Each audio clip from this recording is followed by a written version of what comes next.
Chahal, a day in life here in Taiwan. Ako si Jess, isang OFW factory worker dito sa Taiwan. Mag-4 na taon na dito sa Taiwan pero wala pa rin ipon. Iwan ko ba kung bakit? Hindi ko rin alam. Huwag nyo na itanong. Ngayong araw nga pala pupunta ko sa AEC. Namimili ako ng biskwit, kape. Pati sabon ko, wala na akong sabon panlaba. Every week kasi ako nagsalaba. Tao ngayon sa AEC. Dahil di ko pa alam yung pupuntahan ko. Siyempre bago lang ako dito sa area na to kaya hindi ko pa kabisado yung mga daan. Kaya nag-research muna ako sa Google ko kung saan ako makikita yung AEC tuloy na yan. At yan, nakita ko siya, medyo malayo-layo rin pala. At 11 minutes ang biyahe galing sa dormitory, papunta dyan sa AEC na yan. Kaya mabahabang biyahe to. Sa mga nagtatanong para dyan kung magkano sinasahod namin dito, hindi ko pa alam. Kasi bago lang ako dito, hindi ko pa naranasan sumahod.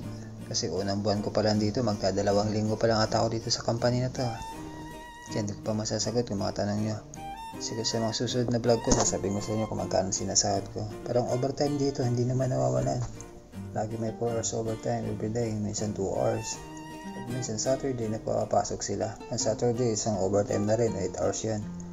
Buong araw na ng overtime yan. Tapos Sunday, wala kaming pasok. Kaya yung iba lumalabas, kaya yung iba nakamotor yan Kasi gumagala sila kung saan saan. Kaya ako naka-e-bike lang dito lang. Alam mo naman ako taong bahay lang. At ito nga pala ang company ko guys. Highway Machinery Industry. Yan ang mga ginagawa namin. At yun nga guys, ang produktong ginagawa namin. Ball screw, ball spread, linear guideway, single axis robot and bearings at iba pa. Sa dami ng department dito, depende sa kung saan ka mapunta. Pag napunta ka sa magaan na department, hindi hayahay ka. Mas maganda, di ba? Hindi ka pagod, paras lang ang sahod. May department kasi dito guys na mahirap ang trabaho pero pagdating sa sahod, pare-paras rin naman kami. Magkakaiba ang department, magkakaiba ang ginagawa. Pero pagdating sa sahod, pare-paras lang, paras ng basic. Pero ang pinagkaiba lang naman namin doon ay yung monthly incentives nila. Pag kumuta sila ng kumuta, meron silang humpaw, tinatawag. Yun ang pinagkaiba. Pero magkano lang naman, 2,000, 3,000, di ba? Eh, pagdating sa trabaho, basic lang sa amin. Sa department namin, basic lang. Sa iba, nagbubuhat pa sila ng bakal. Talagang malalaki. Pagdating naman sa basic salary, guys, mataas ang basic salary namin dito. Ang basic salary namin dito ay 28,500. Unlike sa other company, ang basic salary nila ay standard. Yan ang kinaganda dito sa company namin. Above minimum kami, di ba? Ang standard basic salary talaga dito is $27,470. Yan ang monthly wage dito. Plus yung overtime nyo pa, overtime. Kaya tumataas ang sahod, depende sa overtime nyo, nakadepende rin ang taas ng sahod nyo. Kaya pag masipag kayo mag-overtime, mas mataas ang sahod, mas maraming mauuwi, di ba? At yun na nga guys, pagkakalam ko, hiring ang company namin dyan sa Manila. Under nga pala yun ang iQuest International Manpower Services. Ang agency na yun is located dyan sa Mabini Street, Malate, Manila. Bukas ang agency na yun ng alas 8 umaga hanggang alas 5 ng hapon. Open din sila for line-up, kaya ano pang inaantay nyo guys? Magpunta na kayo at magpasa kayo ng resume nyo. Balay nyo, pala rin kayo, di ba? Ako rin naman dati, nag-apply ako, ganyan, walk-in lang Tapos, antay na lang ng tawag or text for appointment ng interview. O pag na-interview ka, galingan mo naman. Mali mo matanggap ka, o di ba? Kasi sinasahod dyan sa Pilipinas, yung 1 buwan dyan, dito, sasahorin mo lang ng 1 linggo. Di ba? Tapos sasahod ka rito ng 1 buwan, sasahorin mo yun dyan sa Pilipinas, 3 buwan. Ano pang inaantay mo? Kaya dito na. Alam niyo guys, real talk tayo, no? Dito sa Taiwan, mahirap ang trabaho pero pagdating naman sa sahod, solve ka, di ba? Ganun din naman dyan sa Pilipinas mahirap ang trabaho pero pagdating sa sahod, kakaunti lang, di ba? Eh, sa sahod ka dito sa Taiwan, 1 buwan mo dito, siguro nasa 60,000 o 70,000, depende sa'yo kung hato ka mag-overtime. At depende rin sa company mo puntahan mo na malakas ang overtime. Di ba, 70,000 a month? Ano yan, yung pwesto dyan sa sinasahod dati, mataas na pwesto na yan, hindi basta-basta yan, di ba? Kaya kailangan lang talaga dito masipag ka, matyaga ka. At syempre, pakikisama, alam mo naman, pag nakapasok ka dito sa company, ang kwarto mo, minsan 2, 3 kayo, 4 na tao kayo sa isang kwarto. Kaya matinding pakikisama ang aabutin mo, hindi pwedeng pikunin dito. Kung may ugali kang ganun, iwanan mo na dyan sa Pilipinas. Pagdating mo dito sa Taiwan, hindi pwede yan. Dahil pag naipag-away ka dito, matik, uwi ka. Sayang naman yung placement mo. Magkano ang placement mo dyan? 75,000. Plus yung gastos mo pa, di ba? Tapos 1 buwan ka lang dito, nakipag-away ka na. So hindi pwede yun. Kung may ugali kang ganun, bago ka umalis sa Pilipinas, iwanan mo na or ibaon mo na. Pagdating mo dito sa Taiwan, cool ka na. Di ba? May kasama ka lang dito, okay na. Kung anong mayroong ugali sila, sige, hayaan mo lang. Ganun talaga. Hindi pwedeng pikunin dito guys. Kaya ganito ka, tsaga-tsaga lang talaga. Kung trabaho ang hanap mo, trabaho ka lang. Hayaan mo sila. Sabi nga nila pagkaalis mo ng bahay, trabaho, uwi, trabaho, uwi. Hanggat sumasahod ka, okay, ganun lang. Alam niyo ba guys, share ko lang napakaswerte ko dito sa company na pasawahan ko. Alam niyo kung bakit? Kasi dito, libre na yung dormitory, libre na yung pagkain. Unlike kasi dun sa napasukan ko dati sa may previous company ko, ang company namin, malayo pa sa dormitory namin. Tapos ang dormitory yung binabayar namin monthly is 3,580. O plus yung pagkain pa namin lagi, pagkain namin 60 pesos sa lunch. Tapos pag walang overtime, pag out namin ng 7, kakain pa kami sa labas, bibili pa, na magkano rin yun, 100. Plus yung almusal pa namin, bago pumasok, bibili pa kami, mga $60-80. So napakagastos, malaki nga ang sahod, pero magastos naman. Dito sa company ko ngayon, sa nalipatan ko dito sa highway, free na yung breakfast, lunch, and dinner. So dapat gagamitin mo lang yung ID mo sa pag-order ng pagkain dun sa monitor, dapat on time. Even Saturday and Sunday, meron din po yan. Kung trip mo talaga magtipid at pentang lovers ka, kung bago ka lang dito sa Taiwan, ito nga pala ang itsura ng pentang. Yan, nakalagay na siya sa box. Para ano naman yan, meron mga gulay, karne, minsan isda, may kasamang kanin na rin yan, tapos chopstick. Pagtsatsagaan mo rin yan sa loob ng ilang buwan. Kung gusto mo magtipid, at kung hindi naman, pwede ka man bumili sa labas. Bumili ka ng pagkain para magluto. Meron namang lutuan dito sa company namin, sa dorm namin. Kaso ako kasi, kahit may pambili ako, kaso lang hindi ako marunong magluto. Yun ang problema ko. May pambili nga, hindi naman marunong magluto. Sinubukan ko magluto ng adobo. Alam niyo ba, sa previous company ko, ang adobo ko, 3 taon kong ginagawa yun. Sa loob ng 3 taon, di ko pa rin siya mapape-perfect Ewan ko lang kung bakit. Siguro, wala talagang kapangyarihan ang kamay ko para magluto ng mga ganun. Naghahanap nga pala ako ng pangmerenda ko dyan. At medyo naisip ko, bumili ng pansit canton. Ayun, at niluluto ko yan kasi minsan pang umaga ako. Kasi next week, morning shift na ako. Ang pasok ko ay alas 6 ng umaga hanggang alas 3 ng hapon. Kaya pag uwi ko, siguradong gutom. Kaya kailangan ko ng pangmerenda. Ayan. Medyo manghangin ko na ako para may thrill daw. Sabi kasi nila, pag di daw manghang, walang thrill. Kaya parang relasyon lang yan, di ba? Pag walang away, walang gulo, walang thrill. Kung araw-araw lambingan, ay nakakasawa rin naman, di ba? Kaya kailangan merong gulo, merong away konti, tampuhan, para tumagal, di ba? Hindi daw kasi excited ang relasyon kapag walang ganun. Boring. Sinasabi nila, boring, di ba? Kaya pag ako ng pansit canton, lumabas na ako dyan, bumaba na ako sa first floor. Baka mabudol pa tayo, maparami ang bili. Mabawasan ang kayamanan natin. Alam niyo naman, nagtitipid tayo, di ba?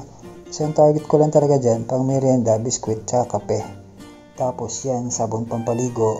At medyo maliit na yung sabon ko Yun, isang sabon na yun. Minsan, umabot sa isang buwan yan. Napakatipid.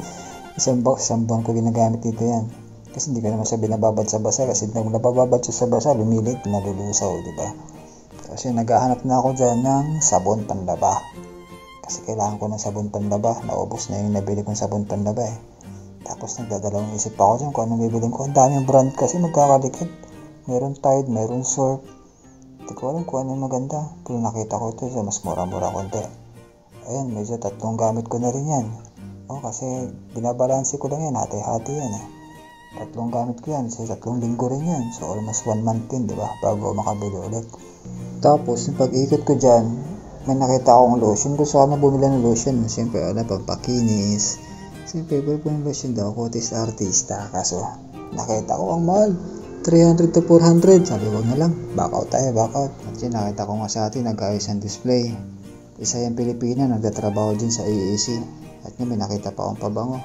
Gusto ko sana bumili, kaso iniisip ko, yung isang pabango, kaya pa yun Abot pa na 1 buwan yun Siguro sa susunod na sahod na lang ako bibili ng pabango. Kaya pa naman yun. Kahit di na magpabango pag pumasok, wala naman yun, di ba? Tapos yun, nasa counter na ako yan Tapos yung kausap ko na yan, kaya Tagalog, kung di ako sinasagot, yung pala hindi siya Pilipina. Kasi narinig ko sa kanya, tinawag na akong kuya. So I expected ko, Pilipina siya. Yung pala hindi. Kaya pala panay yung English niya. Isa sa tayo Taiwanese. Kaya na, palaban na naman ako sa English, tinugutuloy ako. Kaya tuloy, nabawasan ng English ko sa loob ng pang 1 buwan. Pinagamit ko kasi yung English na yun sa komunikasyon namin sa trabaho.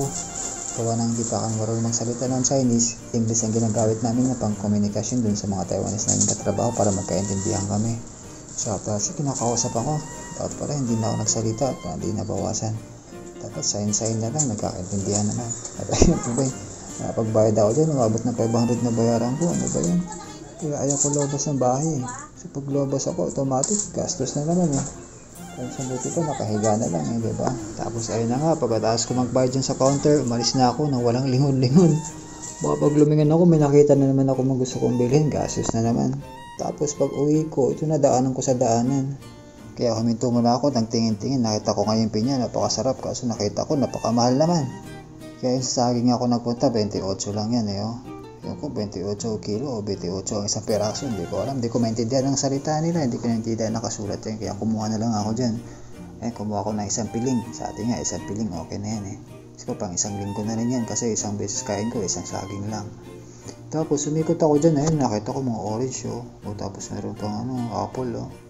Apple, 30 yan, 30 kilo ata, o 30 ang 1/4, ewan ko.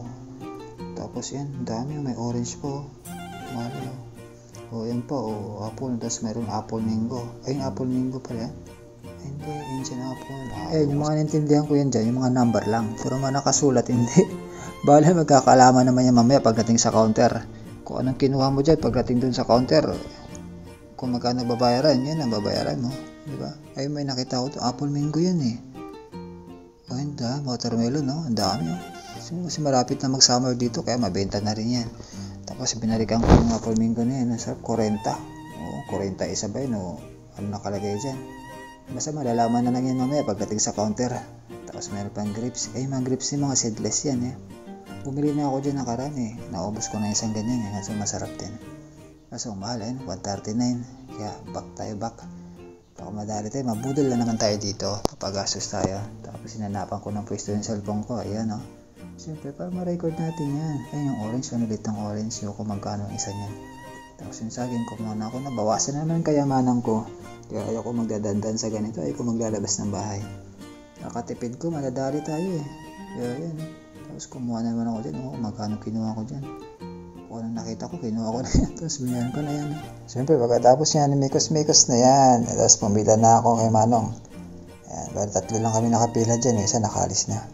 Kaya may CCTV pa sila dun sa labas eh, nakita ko. May daanan ko nga mamaya yan. Tapos yung ako na yan, may sinasabi siya ata dyan, hindi ko naintindihan. Basta binigay ko lang yung binili ko. Yan, tapos napakamura pala.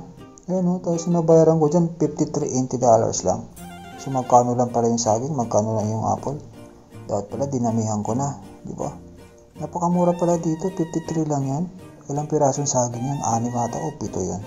Tapos isang apple mango. Kompet na sa atin. Basta pag nakita ko sa monitor, yun na yun. Hindi ko alam ano pinagsasabi niya dyan. Bahala ka dyan. Basta ako nagbayad ako, di ba? Yun na, sese. Sabi ko dyan, sese. Yan na naman alam ko eh. At yun, pagkabigay sa akin ng sukli, umalis na ako dyan. Umalis na ako dyan, walang lingon-lingon. Dire-diretso labas na ako. Napapunta sa e-bike ko. Tapos nakita ko yung e-bike ko, nakabukas pa. Hindi ko pala natanggal yung susi, nakalimutan ko. Buti na lang hindi nawala. Buti lang sa Taiwan ako, safe yan.